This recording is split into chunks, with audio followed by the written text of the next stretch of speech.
আসসালামু আলাইকুম রহমতুল্লাহ। রাকিব জব কেয়ারের পক্ষ থেকে সবাইকে জানাচ্ছি আন্তরিক শুভেচ্ছা। আজকে আমরা মানসিক দক্ষতার পর্ব 11 নিয়ে আলোচনা করব ইনশাল্লাহ। এই পর্বে আমরা সিরিজ সম্পন্নকরণ থেকে বিসিএসে এসেছে এরকম 4টি প্রশ্ন আপনাদের সামনে উপস্থাপন করব ইনশাল্লাহ। দেখেন, এখানে 17 নম্বর প্রশ্নে বলা হয়েছে, নিচের সংখ্যা সিরিজের প্রশ্নবোধক চিহ্নের স্থানে কোন সংখ্যাটি বসবে। দেখেন, এখানে দেওয়া আছে 3, 8, 6, 14, একটা প্রশ্নবোধক চিহ্ন দেওয়া আছে, এরপরে 20, এরপর 12। এখন এই প্রশ্নবোধক চিহ্নে কত বসবে সেটা আমরা বের করব। দেখেন, প্রথমে আমি এই সংখ্যা সিরিজটি লিখে নিচ্ছি।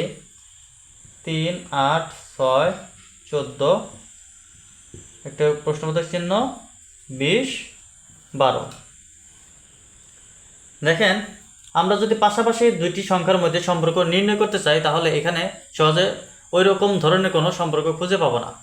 তবে আমরা যদি এই বিজোড় এবং জোড় সংখ্যার মধ্যে যদি সম্পর্ক তৈরি করতে চাই, দেখেন এখানে বিজোড় সংখ্যার হচ্ছে কি 1, 3, 5, 7। জোড় সংখ্যার সম্পর্ক হচ্ছে 8, 14, 2, 4, 2, 4, 6। এখানে হয়তো 8 আসবে। দেখেন, এখানে বিজোড় সংখ্যাগুলোর মধ্যে যে একটা সম্পর্ক, দেখেন 3-এর সাথে 3 যোগ করলে কত? 6। 3-এর সাথে 3 যোগ করলে 6। আবার 6-এর সাথে আমরা যদি 3 যোগ করি কত আসবে? এখানে প্রশ্নবোধক চিহ্নে 9 আসবে। আবার এই 9-এর সাথে যদি আমরা 3 যোগ করি তাহলে কত আসবে? 12 আসবে। তার মানে ধারাটি মিলে গেছে। আবার এই ধারাটিও দেখেন, 8-এর সাথে যদি আমরা 6 যোগ করি, 8-এর সাথে যদি আমরা 6 যোগ করি তাহলে কত আসবে? 14। 14-এর সাথে যদি আমরা 6 যোগ করি কত আসবে? 20। আবার 20-এর সাথে 6 যোগ করলে কত আসবে? 26। তার মানে এইখানকার প্রশ্ন যদিও বলা নাই, আমরা যদি নির্ণয় করতে চাই তাহলে এই ধারা সর্বশেষ পদটি হবে কত? 26। যেহেতু আমাদের মাঝখানে একটা কোশ্চেন মার্ক দেওয়া রয়েছে, এটি মাঝখানে যে সংখ্যা এটি কি অবস্থান হচ্ছে বিজোড়, এজন্য আমরা এখান থেকে নির্ণয় করেছি। যদি আমাদের এই শেষের সংখ্যা যদি নির্ণয় করতে বলতো তাহলে আমরা এই যে জোড় সংখ্যার যে ধারা, এই ধারা দিয়ে নির্ণয় করতাম। দেখেন, এই প্রশ্নের উত্তর তাহলে কত হবে? 9। 9 দেওয়া আছে ঘ নাম্বারে। এখন আমরা 18 নম্বর প্রশ্নটি সমাধান করব। 18 নম্বর প্রশ্নে বলা হয়েছে 3, 7, 4, 14, 5, 21, 6 ধারার অষ্টম সংখ্যাটি কত হবে? অষ্টম সংখ্যাটি কত হবে? প্রথমে আমি ধারাটি লিখব। ধারাটি হচ্ছে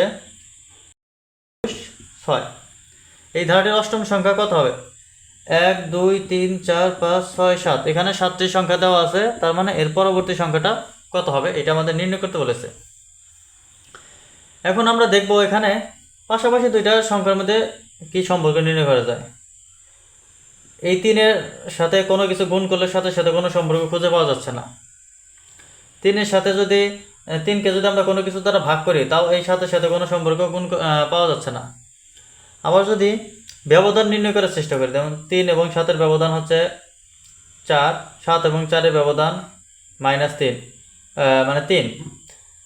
তার মানে এখানেও ব্যবধানের ক্ষেত্রেও ওইভাবে মেলানো যাচ্ছে না।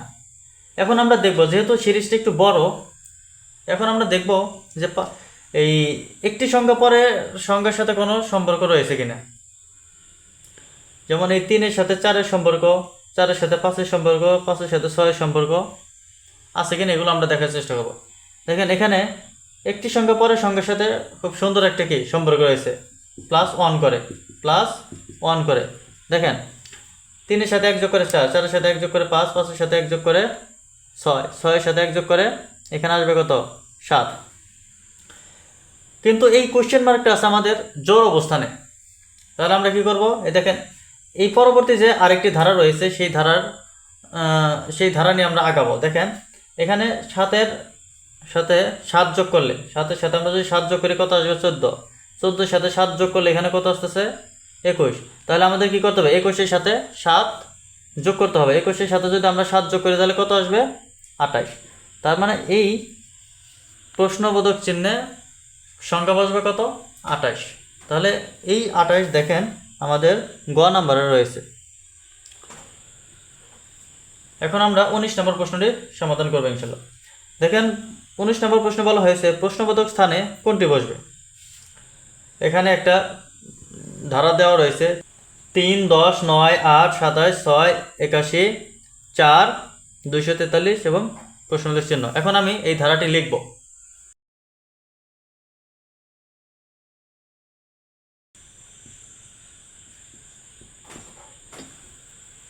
দেখেন এখানে আমি ধারাটি লিখলাম। এখন আমাদের এই প্রশ্নবোধক চিহ্নে কোন সংখ্যাটি বসবে সেটি নির্ণয় করতে হবে। এখন আমরা পাশাপাশি দুইটা সংখ্যার মধ্যে যদি কোনো সম্পর্ক নির্ণয় করতে চাই তাহলে আমরা ওইরকম ধরনের কোনো সম্পর্ক খুঁজে পাবো না। তবে আমরা যদি একটি সংখ্যা পরে অর্থাৎ বিজোড় অবস্থানে যে সংখ্যাগুলো আছে এদের সাথে এবং জোড় অবস্থানে যে সংখ্যাগুলো আছে এদের সাথে যদি একটি সম্পর্ক নির্ণয় করতে চাই তাহলে একটি সম্পর্ক দেখা যাচ্ছে। সেটা হচ্ছে দেখেন 3-এর সাথে আমরা যদি 3 গুণ করি তাহলে কত আসতেছে 9, 3 গুণন। আবার 9-এর সাথে যদি আমরা 3 গুণ করি তাহলে কত আসতেছে 27। এই 27-এর সাথে যদি আমরা 3 গুণ করি তাহলে কত আসতেছে 81। এই 81-এর সাথে যদি আমরা 3 গুণ করি তাহলে কত আসবে 243। যেহেতু আমাদের এই কোশ্চেন মার্কটা হচ্ছে কি জোড় অবস্থানে, তাহলে আমরা এই জোড় ধারাটি নিয়ে এখন আগাবো। দেখেন 10-এর সাথে 8-এর সম্পর্ক কি? 10 থেকে আমরা যদি 2 বাদ দেই 8 আসবে। 8-এর সাথে 6-এর সম্পর্ক কি? যদি 2 বাদ দেই 6 আসবে। 6-এর সাথে 4-এর সম্পর্ক, এখান থেকে 6 থেকে যদি 2 বাদ দেই 4 আসতেছে। তাহলে এই 4-এর সাথে এই কোশ্চেন মার্কের সম্পর্ক কি হবে? এখানে -2, এখানে -2, এখানে -2, তার মানে এখানেও কি করতে হবে? -2 করতে হবে। তাহলে 4 থেকে 2 বাদ দিলে এখানে কত আসবে? 2 আসবে। তার মানে এই প্রশ্নবোধক চিহ্নে সংখ্যাটি হবে কত? 2। দেখেন এই 2 ক নাম্বারে দেওয়া রয়েছে। এখন আমরা 20 নম্বর প্রশ্নের সমাধান করবো ইনশাল্লাহ। দেখেন 20 নম্বর প্রশ্নে বলা রয়েছে 1, 3, 6, 10, 15, 21 ধারাটির দশম পদ কত? 1, 3, 6, 10, 15, 21 ধারাটির দশম পদ কত? প্রথমে আমি ধারাটি লিখে নেব। ধারাটির দশম পদ কত? এখানে কয়টি পদ রয়েছে? 1, 2, 3, 4, 5, 6। আমি প্রথমে 4টা ঘর নিয়ে নেব। 1, 2, 3, 4।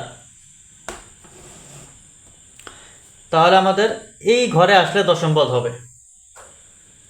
দেখেন এখানে এই পাশাপাশি সংখ্যার মধ্যে কি সম্পর্ক রয়েছে আমরা যদি একটু লক্ষ্য করি যে এখানে 1 এবং 3-এর সাথে সম্পর্ক, অর্থাৎ 1-এর সাথে যদি আমি 2 যোগ করি তাহলে কত আসবে? 3।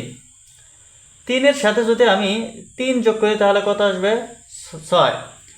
6-এর সাথে যদি আমি 4 যোগ করি তাহলে কত আসবে? 10। 10-এর সাথে যদি আমি 5 যোগ করি তাহলে কত আসবে? 15। 15-এর সাথে যদি আমি 21 যোগ করি, 15-এর সাথে যদি আমি 6 যোগ করি তাহলে কত আসতেছে? 21। এখন দেখেন এখানে একটা নির্দিষ্ট ধারা রয়েছে। ধারাটি হচ্ছে 2, 3, 4, 5, 6। তার মানে এই 21-এর সাথে আমাদের কত যোগ করতে হবে? 7 যোগ করতে হবে। 7 যোগ করলে কত আসবে? 28। এবং এই 28-এর সাথে আমাদের 8 যোগ করতে হবে। 8 যোগ করলে কত হবে? 36। এই 36-এর সাথে আমাদের এখন কত যোগ করতে হবে? 9 যোগ করতে হবে। 9 যোগ করলে কত আসবে? 45। এই 45-এর সাথে আমাদের এখন 10 যোগ করতে হবে। 45-এর সাথে যদি 10 যোগ করি তাহলে কত আসবে?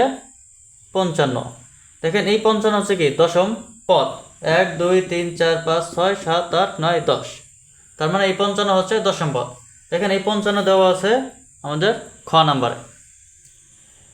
এভাবে আমরা এই ধরনের যে বড় বড় সিরিজ দেওয়া থাকবে সেই সিরিজগুলো খুব সহজেই সমাধান করতে পারবো ইনশাল্লাহ। তো এই ছিল আমাদের এই পর্বের আয়োজন।